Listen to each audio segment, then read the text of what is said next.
Welcome back to Carrick United Analysis. Hello, and welcome to Carrick United Analysis, the channel every real Manchester United fan trusts for honest, deep, and simple breakdowns of everything happening at Old Trafford and Carrington.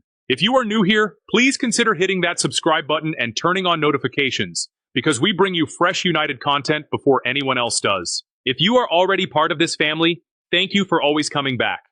You are the reason this channel keeps growing. And today we need to talk about a result that has left every single United fan feeling stunned. A hook you cannot ignore. Imagine traveling to a newly promoted side on opening day, fully expected to win, fully expected to start the season with 3 comfortable points, and instead walking away with nothing. Newly promoted Hull City, back in the Premier League for the first time in years, have beaten Manchester United. Not a scare. Not a late equalizer conceded. An actual defeat on opening day against a side many assumed would be there purely to make up the numbers this season. If you are a Manchester United fan, this result stings, and it should. But in the middle of all the frustration and disbelief, one voice from inside the dressing room has stepped forward with an honest, measured response, admitting the pain of the result while pointing to real reasons for belief going forward. In this post, we are going to break down exactly what was said, why it matters, and what it tells us about where this Manchester United squad genuinely stands heading into the rest of the season. So settle in, get comfortable, and let us walk through this together, step by step, in simple and clear language, the way we always do here on Carrick United Analysis. Setting the scene, a shock result at the MKM Stadium. Manchester United traveled to the MKM Stadium to face Hull City in the opening match of the new Premier League season, with the newly promoted side playing their first top-flight match in a long time. On paper, this looked exactly like the kind of fixture United were expected to win, and win comfortably. Instead, Hull City produced a disciplined, organized, and ultimately successful performance, taking the lead in the first half and holding on for a genuinely famous victory in front of their own delighted supporters. For Hull, a result like this will live long in the memory, the perfect way to mark their long-awaited return to English football's top division. For Manchester United, it is a result that immediately raises questions, invites criticism, and puts real pressure on Michael Carrick's squad right from the very first weekend of the season. After a preseason that had generated genuine excitement, new signings settling in, key figures returning from long absences, and encouraging reports filtering out of Carrington, a result like this feels like a genuine gut punch, arriving right when belief and momentum were beginning to build. Here is a question worth thinking about before we go further. How much should fans genuinely panic after a single opening day defeat like this one, given that a full 38-match season still lies ahead? Let me know your thoughts in the comments below, breaking down exactly what was said after the match. In the aftermath of the defeat, one of the senior voices in the Manchester United dressing room spoke honestly to the media, and the words carried real weight. It was described as a really tough result to take, because looking at the performance, the team actually played a good match. The squad controlled large parts of the game, moved the ball well, and got themselves into the right areas exactly as the manager had asked. Notice the balance in that opening statement. There is no denial of the disappointment, no attempt to spin a defeat into something it was not. But there is also a clear, specific defense of the performance itself, an insistence that the process and the approach were largely correct, even though the result did not reflect that. This kind of honest, layered response is exactly what supporters want to hear after a difficult result.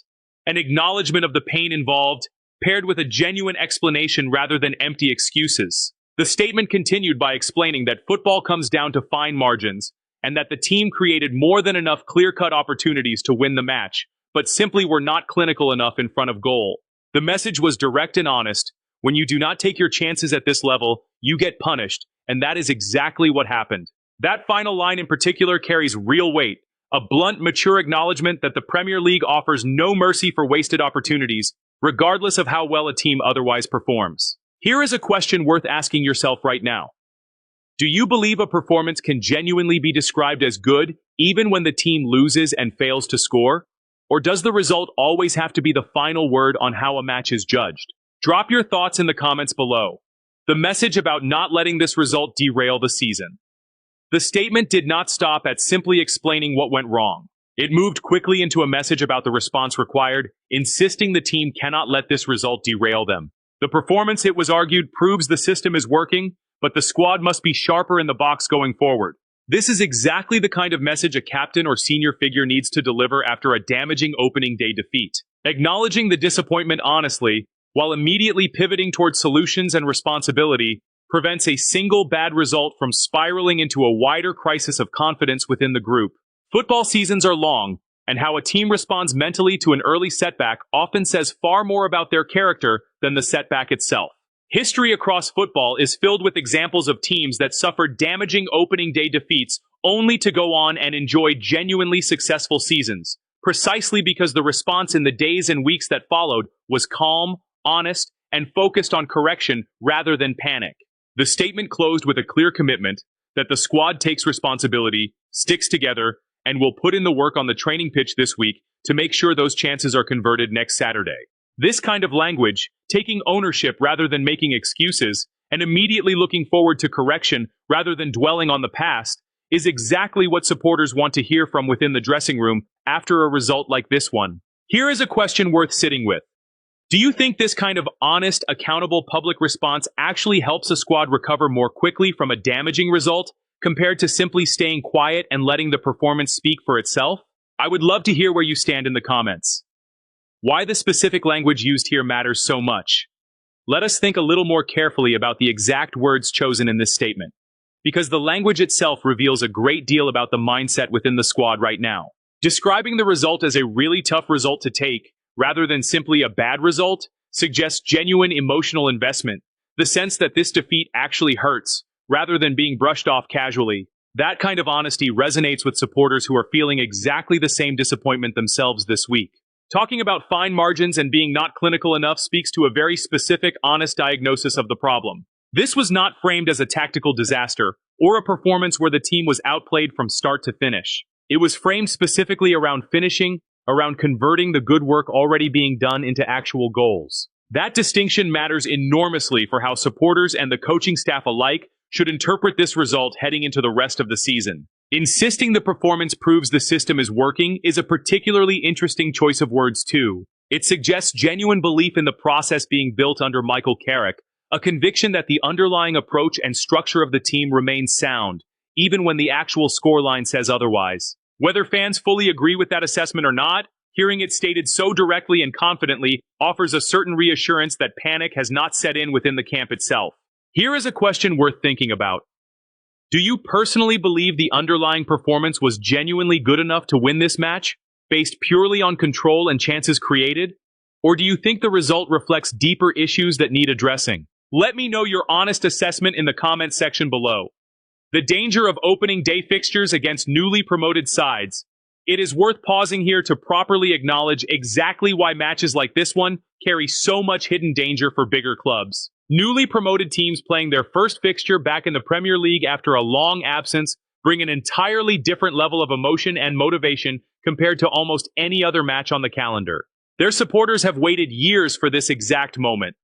Their players understand this is a genuine career highlight, a chance to test themselves against one of the biggest clubs in the country in front of a passionate home crowd desperate for a famous result. That combination of raw emotion, organized defensive discipline, and absolutely nothing to lose can make newly promoted sides genuinely difficult opponents on exactly these kinds of occasions, regardless of the gap in overall squad quality. History across the Premier League is filled with examples of bigger clubs being caught out in precisely these circumstances.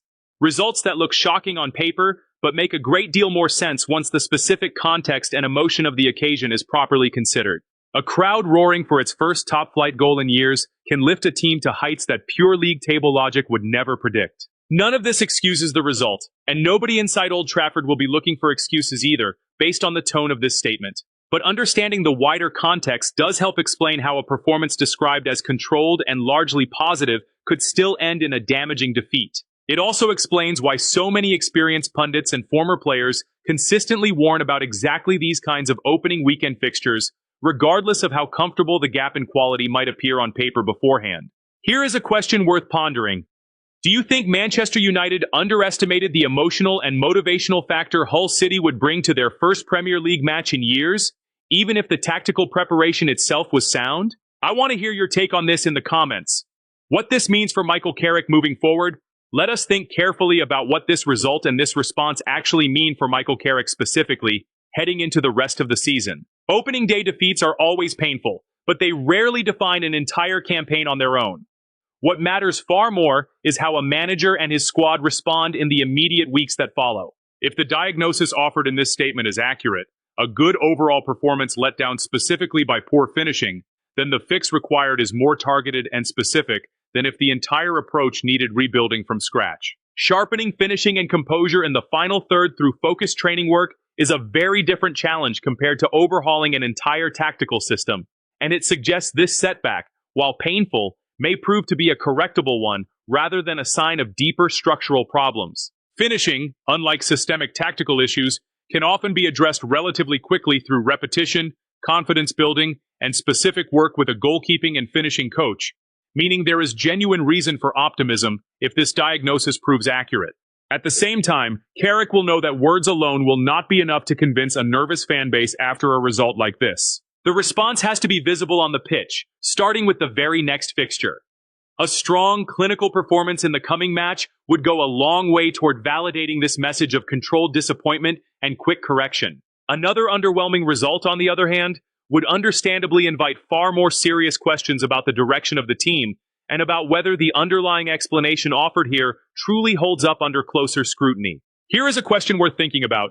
How much patience do you think Manchester United supporters should realistically extend to Michael Carrick following a result like this? Given the broader context of his time in charge so far, let me know your honest opinion in the comments below. The importance of squad unity after a difficult result. One of the most striking elements of this statement is the emphasis placed on sticking together as a squad. This is not accidental language. Difficult results, especially unexpected ones on opening day, have a way of creating cracks within a group if not handled carefully. Whispers of blame, finger-pointing, or a slow erosion of collective confidence that can spiral if left unaddressed. By publicly and clearly committing to unity, taking collective responsibility rather than singling out individual errors, this statement works to protect the dressing room atmosphere at exactly the moment it is most vulnerable. It sends a message both internally to teammates and externally to supporters that this group intends to face this setback together rather than allowing it to fracture the positive spirit reportedly built throughout preseason.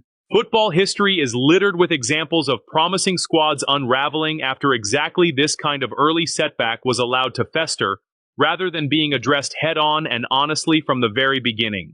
For a squad that has gone through genuine transition over recent seasons, new signings still settling in, key figures returning from long absences, and a manager still establishing his full identity and permanent charge, this kind of unity matters more than ever. A fractured response to an early setback could do lasting damage to a group still finding its feet together, while a unified, accountable response offers the best possible foundation for a quick recovery. It is also worth remembering that several players in this current squad have lived through genuinely difficult periods at this football club before, periods where unity and belief were tested severely, and that shared experience may well prove valuable in navigating this particular setback with the right mentality. Here is a question worth sitting with. Do you believe genuine squad unity, of the kind being described here, is something that can be measured from public statements alone, or does it only truly reveal itself once results start to improve again? I genuinely want to know your thoughts, so please leave a comment below. What to watch for heading into the next match? As Manchester United look to respond to this disappointing start, here are a few specific things worth keeping an eye on heading into the coming fixture. Watch the overall approach and mentality shown in training this week. If the promise to work on finishing and sharpness in the box is genuine, we should expect to see visible improvement in composure and conversion rates in the very next match, rather than a repeat of the same profligate finishing that cost United so dearly against Hull. Extra shooting drills, repeated finishing exercises under match-like pressure, and specific individual work with the forwards would all be reasonable, expected responses to exactly this kind of diagnosis. Watch how the squad responds emotionally and tactically to an early setback. A strong, controlled response, similar in structure to the performance already shown against Hull, but with better end product, would offer real evidence that this diagnosis of fine margins rather than fundamental problems is accurate. Conversely, a nervous, disjointed performance in the next fixture would suggest deeper issues may be lurking beneath the surface, regardless of how convincing this initial explanation sounded.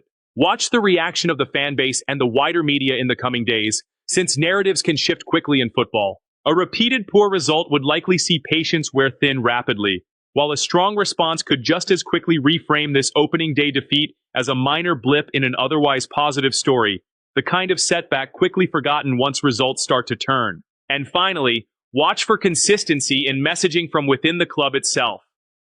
If the manager and other senior figures continue to echo this same message of accountability and belief in the process, it will reinforce the sense of genuine unity and clear direction, even in the face of a difficult and unexpected setback.